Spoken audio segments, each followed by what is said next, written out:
श्रावण का आखिरी सोमवार है। आप सभी को श्रावण के विरामी सोमवार की बहुत बहुत बधाइयाँ। 5 सोमवार का आपको स्मरण मालूम होगा।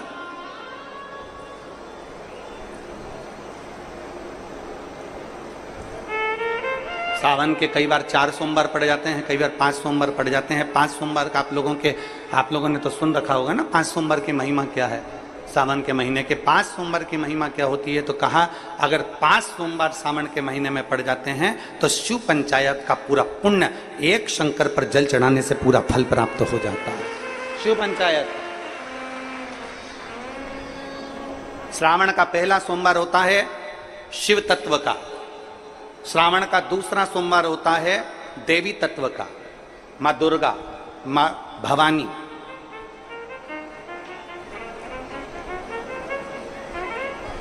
आप लोगों ने शिव पंचायत शिव महापुराण की कथा पहले बाची, आप लोगों ने सुनी होगी। उसमें शिव पंचायत का वर्णन करा था। 5 देव,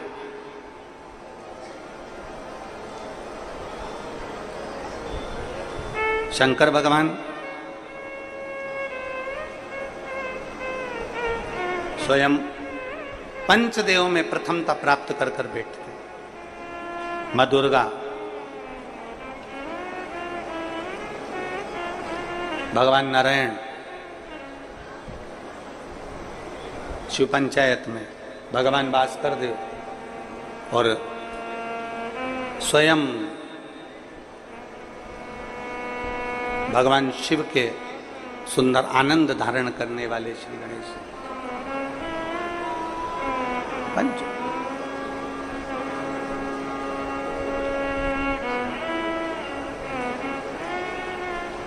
अब प्रथम में शिव, दुर्गा, नारायण, भास्कर देव, गणेश जी, ये सब भगवान शिव की पंचायत के अंतर्गत विराजमान होते हैं और ये 5 सोमवार का फल हमें प्रदान करते हैं। 5 सोमवार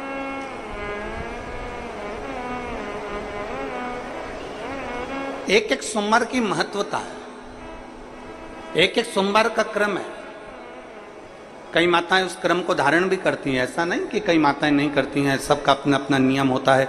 कोई शिव मंदिर में जाता है तो एक अक्षत, एक चावल का दाना शिव जी को समर्पित करता है। कोई मंदिर जाता है तो एक पुष्प शिव जी को समर्पित करता है। कोई मंदिर जाता है तो एक बेलपत्र शिव जी को समर्पित करता है। कोई मंदिर जाता है तो जल समर्पित करता है। सबका अपना अपना भाव है, जैसे तुम शिव को मना सकते हो। जैसे यहाँ भगवान शंकर को नहीं जा सकते। कई लोग कहते हैं गुरुजी सावन के महीने में हमारे वो परदादा जी चले गए तो सावन तो हमारे यहाँ खोट हो गई, तो हम भगवान का भजन करेंगे कि नहीं करेंगे, पूजन करेंगे कि नहीं करेंगे, शिव स्तुति करेंगे कि नहीं करेंगे, शंकर का नाम लेंगे कि नहीं लेंगे। हमारा निवेदन है, सावन में गए तो सावन में तुम खाते हो कि नहीं खाते हो? सावन में गए तो तुम कपड़े पहनते हो कि नहीं पहनते हो? सावन में गए तो तुम सावन के महीने में कहीं होटल में या कहीं कहीं जाते हो कि नहीं जाते हो? सावन के महीने में तुम घूमने जाते हो कि नहीं जाते? सावन के महीने में तुम मेहमानों के यहाँ घर पर जाते हो कि नहीं जाते हो? सावन के महीने में तुम सारी दुनिया का काम करते हो, बस केवल भगवान से तुम्हारा बेर हो जाता कि वो चले गए तो हमें भगवान शंकर के पूजन करूं कि नहीं करूं, मंदिर जाऊं कि नहीं, भगवान भजन करूं। और कितने साल हो गए कि हमारे दादाजी को गए हुए 12 साल हो गए, 15 साल हो गए, 20 साल हो गए, पर हमने भगवान का मंदिर छोड़ दिया। हमने खाना नहीं छोड़ा, हमने पीना नहीं छोड़ा, हमने घूमना नहीं छोड़ा, हमने कपड़े पहनना नहीं छोड़ा, बस मंदिर छोड़ा। ए भाई, दुनिया के कई लोग कहते हैं धर्म करते कर्म फूटे। कई लोग कहते हैं, हंसी मजाक में कह देते हैं, यज्ञ कर रहे थे हाथ जल गया, मंदिर गए थे ठोकर खा के नीचे गिर गए, मंदिर की सीढ़ी पे पांव फिसल गया नीचे गिर गए। तो दुनिया के लोग क्या कहते थे? धर्म करते कर्म फूटे। केदारनाथ जी दर्शन करने गए थे, कहीं कुछ हो गया, मालूम पड़े कहीं गए थे कुछ हो गया। तो क्या लोग लिखते हैं? धर्म करते कर्म फूटे। अरे भाई, धर्म करते कर्म नहीं फूटता कभी भी। याद रखना, जब एक व्यक्ति मटका लेने के लिए जाता है, मटके को जब लेने के लिए जाता है तो उस मटके को बजा बजा कर देखता है, बजा बजा कर देखता है। क्यों देखता है? क्योंकि अगर ये मटका फूटा होगा तो अभी की अभी फूट जाएगा, इसलिए इसको बजा कर देखा जाता है। और अच्छा होगा तो मैं इसको लेकर चले जाऊंगा। जब धर्म करते हो पुण्य करते हो, सत्कर्म करते हो, भजन करते हो, शिव मंदिर जाते हो, अनुष्ठान करते हो, भगवान का नाम लेते हो, और तुम्हारे ऊपर अगर थोड़ा बहुत दुख आ जाता है तो समझ लेना मेरा बाबा तुम्हें बजाकर देख रहा है, कहीं ये फूटा तो नहीं है। धर्म करते कर्म नहीं फूटता कभी भी। भगवान तुम्हारे पूर्व के बेकार कर्म को फोड़ता है धर्म करते। थोड़ी समस्या आ गई, थोड़ी प्रॉब्लम आ गई, थोड़ी परेशानी आ गई, थोड़ा कष्ट आ गया, किसी ने कुछ कह दिया, किसी ने कुछ बोल दिया, समझ लेना कि धर्म करते कर्म नहीं फूट रहा है। धर्म करते हैं तो हमारे पूर्व का कर्म जो हमारे ऊपर हावी रहता है भगवान उसको तोड़ता है, उसको काटता है, इसलिए थोड़ा कष्ट आ जाता है। अब हमारे ऊपर निर्भर करता है कि हमें कैसे बनना। एक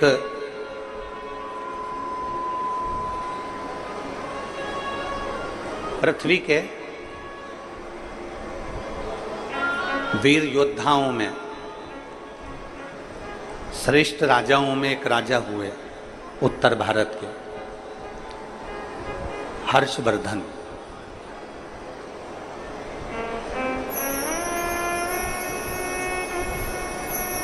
उत्तर भारत के जिन्होंने कन्नौज को अपना राज्य बनाया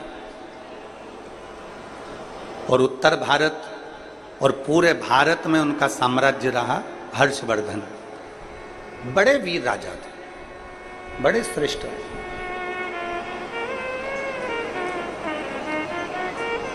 केवल एक पंजाब में उनका राज्य नहीं था, बाकी के सब जगह पर उनका राज्य था, सब जगह।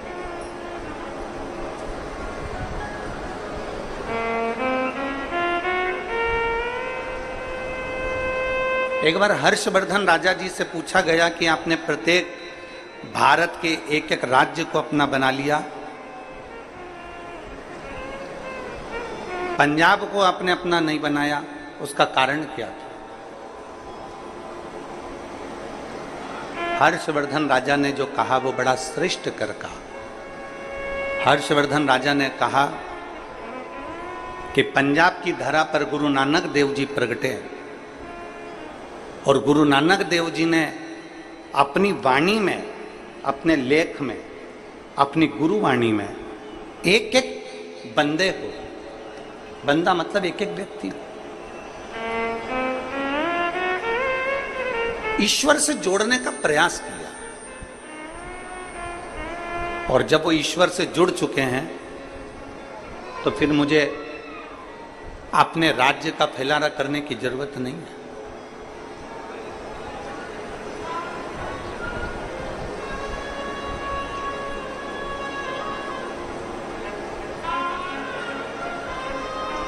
भारत की भूमि के ऐसे संत गुरु नानक देव जी,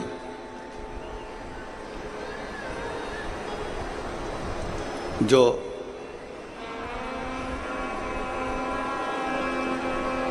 महाराष्ट्र की पवित्र भूमि पर जाते हैं, नागेश्वर में पहुंचते हैं और औंडा नागनाथ के मंदिर के बाहर बैठ जाते हैं और अपने साथ में बैठे हुए संतों से कहते हैं कि पुकारो नामदेव जी, अगर तुम्हें मंदिर के लोगों ने पीछे पटक दिया है तो भगवान शंकर को पुकारो। भगवान शिव के प्रति अगर आपकी भक्ति दृढ़ होगी तो यह मंदिर का दरवाजा भी पलट जाएगा।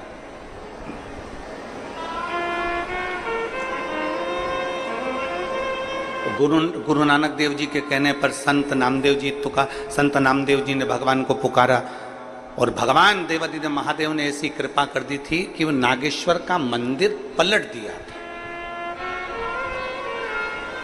आज भी अगर महाराष्ट्र में आप दर्शन करने जाएं तो बड़ा सुंदर शिव का मंदिर है औंडा नागनाथ का। आप लोगों में से कोई गए दर्शन करने के लिए? कोई गए हो तो हाथ उठाओ जरा। गए और बहुत अच्छी बात है। कभी अगर मौका मिले महाराष्ट्र में तो औंडा नागनाथ जी का मंदिर बड़ा सुंदर। बस ये है कि वो थोड़ा मंदिर में जो शिवलिंग है वो छोटा सा नीचे की ओर है, तो थोड़ा धीरे से उसको जाना पड़ता है। एक दो लोग जाते हैं, फिर एक दो लोग निकल जाते हैं, तब एक दो लोग अंदर जाते हैं, ऐसा मंदिर का। केवल एक भक्त के लिए। गुरु नानक देव जी के कहने पर, संत नामदेव जी के कहने पर भगवान शंकर ने अपने मंदिर का दरवाजा बदल दिया था।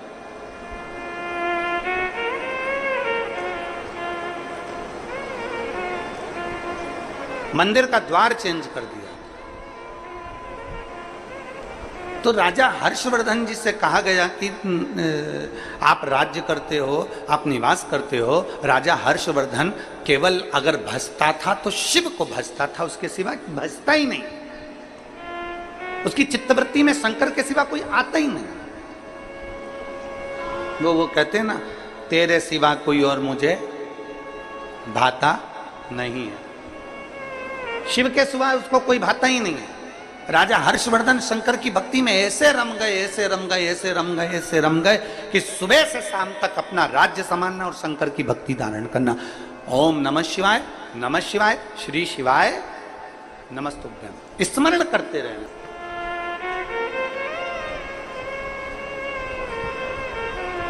हमने इस पवित्र शिव महापुराण की कथा में सावन के महीने में आप और हमने सबने सुना। दूसरे दिन की कथा में कहा था कि सावन का महीना चल रहा है। अपने घर में अगर कोई भी आए या आप किसी से मिलें तो हमने दूसरे दिन की कथा में आप और हमने सुना था कि प्रयास करो। सावन के महीना चल रहा है, सावन का पवित्र महीना चल रहा है, श्रावण का पवित्र महीना हमारे बीच में है। 72 साल के बाद ऐसा सावन आया है जो सोमवार से सोमवार तक चलेगा। ऐसे सावन के महीने में या तो तुम्हारे घर में जो आए तो उससे शिव की बात करो, शंकर की बात करो, शिव महापुराण की बात करो, शंकर की कथा की बात करो, शिव तत्व की बात करो, पशुपति व्रत की बात करो, शंकर की लीला की बात करो। और अगर शिव की बात नहीं कर सकते तो इस सावन के महीने में शिव से बात करो। बस इतना अपने अंदर धारण करो। या तो शिव की बात करो या जम के बोलो जरा, शिव से बात। दो ऑप्शन हैं, बस इसमें से एक पकड़ लो। या तो हमें शिव की बात करना है और हम शिव की बात नहीं कर सकते तो शिव से बात करो।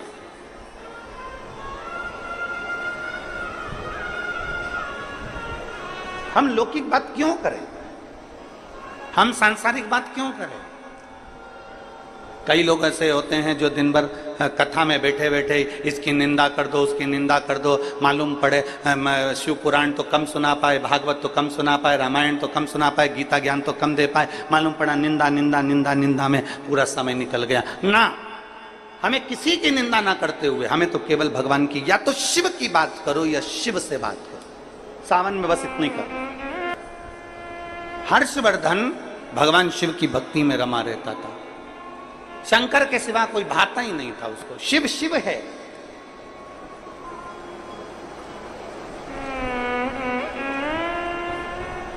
एक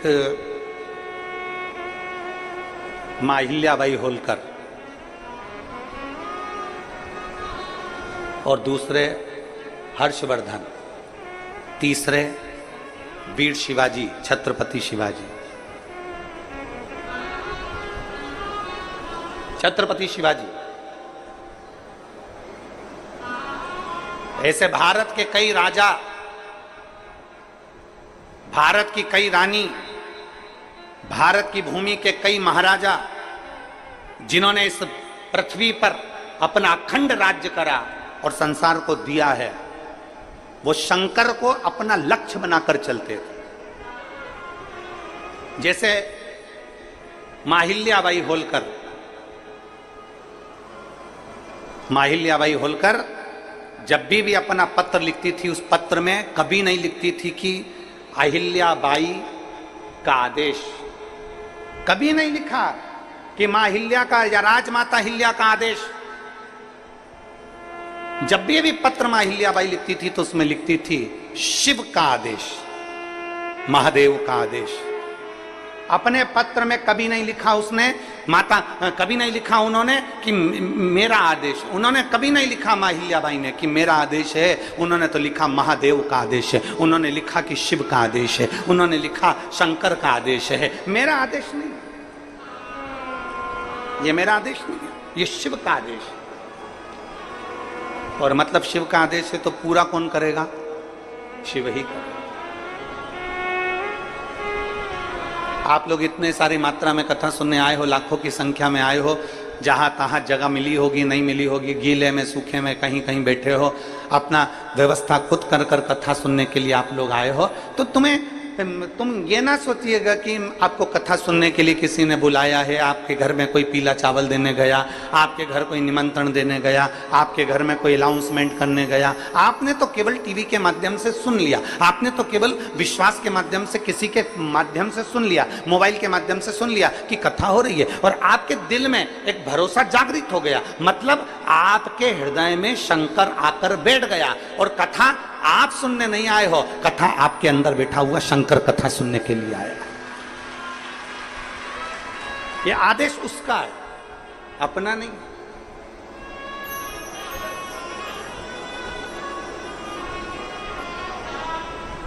और शंभु शरणे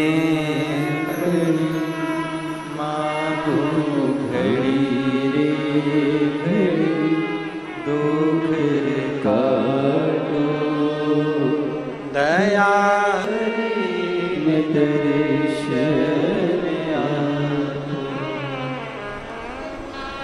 भोले नाथ सुनो मेरी अर्जी सुनो त्रिपुरारी, आया आया मैं शरण तिहारी। भोले नाथ सुनो मेरी अर्जी सुनो त्रिपुरारी,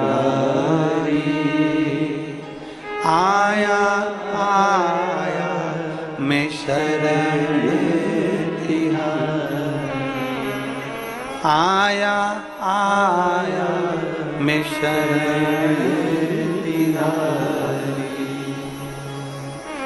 रोग कष्टों ने मुझको है घेरा, हे सहारा भोलेनाथ है तेरा। रोग कष्टों ने मुझको है घेरा, हे सहारा भोलेनाथ तेरा। मैं पुकारूं तुझे तू बचा ले मुझे त्रिपुरारी, आया आया शरण हूँ तिहारी। भोलेनाथ सुनो मेरी अर्जी सुनो त्रिपुरारी, आया आया शरण हूँ तिहारी, आया आया शरण हूँ तिहारी। हर्षवर्धन लगा शिव की भक्ति, एक विश्वास एक के प्रति कर लो, वो आपको निहाल कर देगा। एक पत्र देख,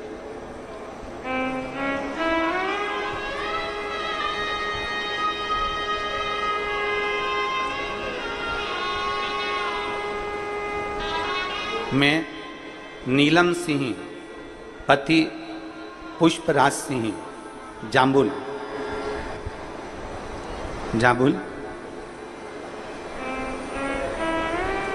पता रीवा पपरा से हूं।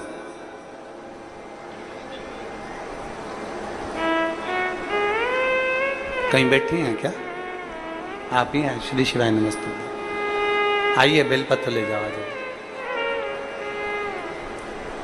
नीलम सिंह पति पुष्पराज सिंह जामुन, स्थाई पता रीवा पंपरा से हूँ।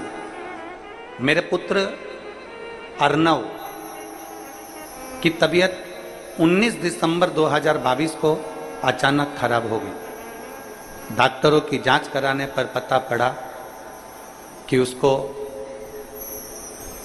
ब्लड कैंसर की बीमारी बताई। जब ब्लड कैंसर की बीमारी उसके साथ में बताई,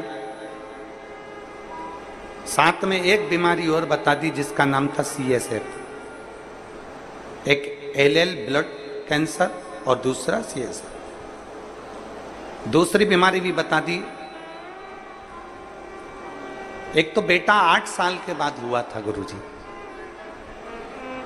बच्चा एक तो 8 साल के बाद हुआ, और 8 साल के बाद बच्चा होने के बाद उसके साथ में इतनी सारी बीमारी हो गई कि दिल दुख गया, पूरा परिवार दुखी हो गया, सब रोने लगे गुरुदेव। तब मेरी दीदी कथा सुनती हैं और उन्होंने कथा सुनते सुनते हमको कहा कि कोई टेंशन मत ले, बता दी बीमारी, कोई बात नहीं, प्रदोष का व्रत कर, सियोर वाला महाराज कथा कहता है उसको सुनना प्रारंभ कर, और शिव जी के मंदिर में 1 लोटा जल चढ़ा और उस जल को लाकर तेरे बेटे को पिलाना प्रारंभ कर। कहा डॉक्टर के हिसाब से तो मेरा बेटा बचने का नहीं है, डॉक्टर ने कह दिया कि मुश्किल है, और तू कह रही है कि अब कथा में मन लगाऊं, तो ऐसी बीमारी होने के बाद कौन मां का दिल कथा में लगता है, तू तो लग। गुरुदेव पिताजी को सीहोर भेजा रुद्राक्ष लेकर आने के लिए, और पिताजी सीहोर गए। पिताजी सीहोर जाकर रुद्राक्ष लेने भेजा, और रोज कलश में रुद्राक्ष डालकर वो जल शिवजी को चढ़ाते। और फिर मेरी जीजी ने कहा कि अप्रैल के महीने में 2023 में भिलाई में कथा हो रही है, तू वहीं पर है, अपने बेटे को लेकर पंडाल में बैठकर कथा सुन। बीमारी हुई थी 2022 में 19 दिसंबर को, अप्रैल के महीने तक भी मेरा बेटा ठीक नहीं हुआ था। 2023 की मैंने कथा सुनी इसी जगह पर जहां आप कथा बाच रहे, और 2023 की जब कथा सुनी पंडाल में बैठकर, पंडाल में जैसे आज बैठी हूं वैसे ही अपने बच्चे को लेकर बैठी, और रोज बाबा को प्रणाम करती, वहां की मिट्टी उसके शरीर पर लगाकर बाबा से कहती, बाबा आपकी कथा सुनी है, मेरे बेटे को ठीक कर देना। मेरे घर से पैदल चलकर कथा के पंडाल में पहुंचूंगी अगर मेरा बेटा ठीक हो जाएगा। बाबा ने ऐसी कृपा करी, पर मेरा बेटा एकदम स्वस्थ हो गया, इसलिए मैं पैदल चलकर यहां कथा के पंडाल में आया। यहां पैदल चलकर कथा के पंडाल में पहुंची हूं। अब मेरा बेटा पूर्ण तरह से स्वस्थ है, डॉक्टर ने कह दिया अब तुम्हारे बेटे को कोई खतरा नहीं, और इसका कैंसर का रोग भी समाप्ति पर है। यह शिव तत्व है, ये ओघड़ी। आप किसका भरोसा कर रहे हैं? आप किस विश्वास की ओर जा रहे हैं? पहले तो आप ये पक्का कर लो कि आप संसार वालों पर भरोसा नहीं कर रहे हो, आप शिव पर भरोसा कर रहे हो। आप सियोर वाले महाराज पर भरोसा नहीं कर रहे हो, आप शंकर पर भरोसा कर रहे हो। सियोर वाले महाराज का तो क्या है, मनुष्य देह है, मानव का शरीर है, मानव के शरीर पर कोई भरोसा नहीं किया जा सकता।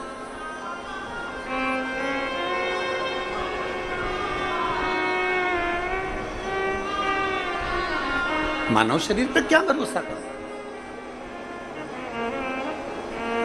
मनुष्य शरीर पर क्या भरोसा करना।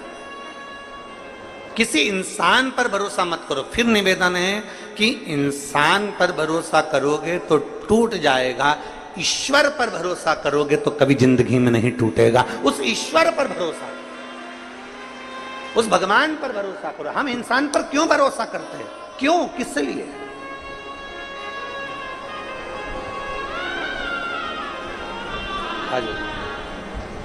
आ जाओ,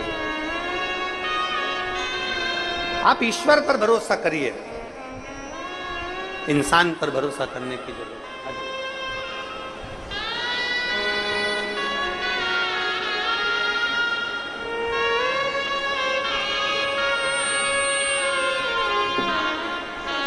ठीक है बेटा,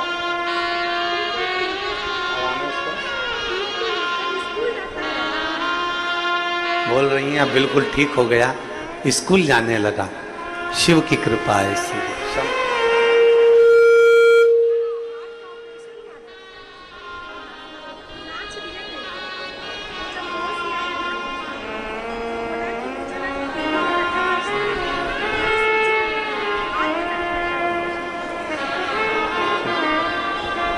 बेटे को।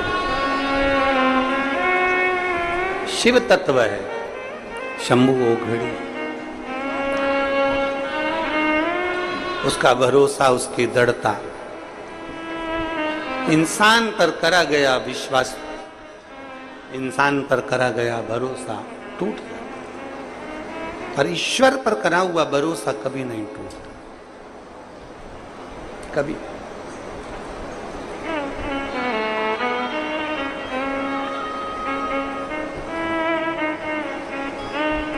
एक देवादिदेव महादेव का चरित्र कहता है कि अहिल्याबाई होलकर जब युद्ध लड़ने के लिए चारों तरफ से सेनाएं तैयार होकर घेर लेती थीं, तब अहिल्याबाई होलकर अपने हाथ में, आपने अहिल्याबाई माता का फोटो देखा होगा, मूर्ति देखी, उनके हाथ में शिवलिंग रखा रहता था। वो युद्ध के मैदान में भी अपना शिवलिंग लेकर जाती थी।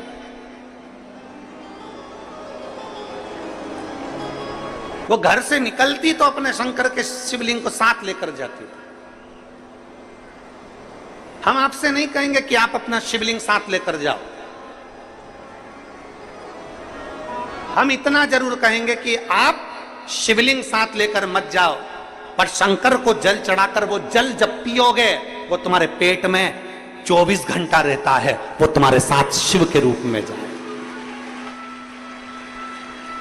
हम आपसे ये नहीं कहेंगे कि आप शिवलिंग लेकर साथ चलो। आपके गले में जो रुद्राक्ष की माला पड़ी है, आपके गले में जो रुद्राक्ष पड़ा हुआ है, वो रुद्राक्ष आपके गले में शंकर का एक तत्व है, शिव तत्व है।